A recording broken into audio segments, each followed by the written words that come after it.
आजको यो भिडियोमा हामी न्याप अर्थात् एकछिनको निन्द्राको बारेमा छलफल गर्छौं, जुन चाहिँ प्राय गरिकन हामी दिउँसो चाहिँ एकछिन सुत्छौं, दिउँसोको निन्द्रा भन्ने बुझिन्छ।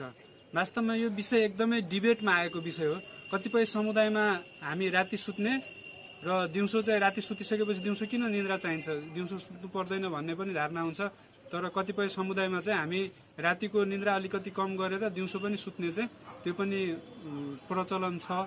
र कतिपय अब हामीले चाहिँ जेनरली अफिसमा काम गर्ने मानिसहरुलाई चाहिँ दिनभरि अफिसमा हुने भएकोले त्यतिखेर चाहिँ निन्द्रा न्यापको लागि त्यति टाइम पनि हुँदैन र यो के कस्तो आवश्यक छ, यसले स्वास्थ्यमा के कति असर गर्छ र यो वास्तवमा चाहिन्छ कि चाहिँदैन भन्ने विषयमा आज हामी कुरा गर्छौं। र न्याप अर्थात् एकछिनको निन्द्राको फाइदाहरू के छन् भन्दा चाहिँ हामीले यसले चाहिँ एकछिनको निन्द्रा दिउँसोतिर हामी सुत्यौं भने यसले चाहिँ हाम्रो मेमोरी, कन्सन्ट्रेसन पावर बढाउँछ र क्रिएटिभिटी पनि बढाउँछ, जसले गर्दा हाम्रो माइन्ड र बडी चाहिँ एकदमै फुर्तिलो हुन्छ न्याप लिइसकेपछि। र अर्को कुरा यसले चाहिँ हाम्रो बडीमा स्ट्रेस घटाउँछ, जसले गर्दा हामी एकदमै फुर्तिलो र हाम्रो बडी चाहिँ एकदमै रिल्याक्स भएको जस्तो फिल हुन्छ।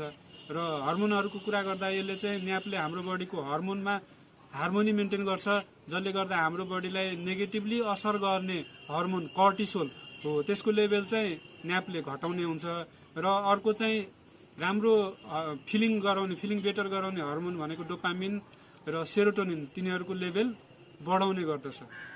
र अर्को कुरा गर्दा चाहिँ यसले चाहिँ स्वास्थ्यमा पनि राम्रो प्रभाव पार्दछ, जसमा चाहिँ ब्लड प्रेसर यसलाई कन्ट्रोल गर्नमा हेल्प गर्छ र मुटु सम्बन्धी समस्याहरूलाई पनि यसले चाहिँ कन्ट्रोल गर्छ र मुटु सम्बन्धी रोगहरू लाग्न दिँदैन। दीर्घकालीन रूपमा यसले चाहिँ राम्रो असर गर्दछ, राम्रो प्रभाव गर्छ।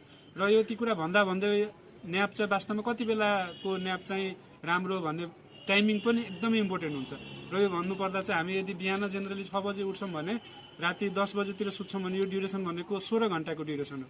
र यसलाई ठ्याक्कै आधा गर्दा बिचको भनेको हामी जेनरली 2 बजेको टाइम आउँछ, 2 PM हो। त्यतिखेरको टाइमिङ चाहिँ एकदम इम्पोर्टेन्ट, किन भन्दा चाहिँ बिहान राति सुतिसकेपछि 8 घण्टा हामी एक्टिभ रहन्छौं र त्यसपछि अलिअलि ड्राउजी फिल भएपछि 2 बजेतिर न्याप लिएपछि हामी राति 9-10 बजेसम्म चाहिँ हाम्रो माइन्ड र हाम्रो बडी चाहिँ फुर्तिलो रहन्छ हो। त्यसले गर्दा चाहिँ भनेको जेनरली 1 देखि 3 बजेको टाइम चाहिँ न्यापको लागि एकदमै उपयुक्त समय हो।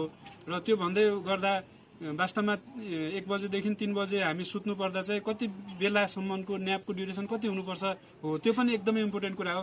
र त्यसको लागि चाहिँ इफेक्टिभली टाइम चाहिँ 15 मिनटदेखि 20 मिनटको टाइम चाहिँ न्यापको लागि एकदमै उपयुक्त समय मानिन्छ।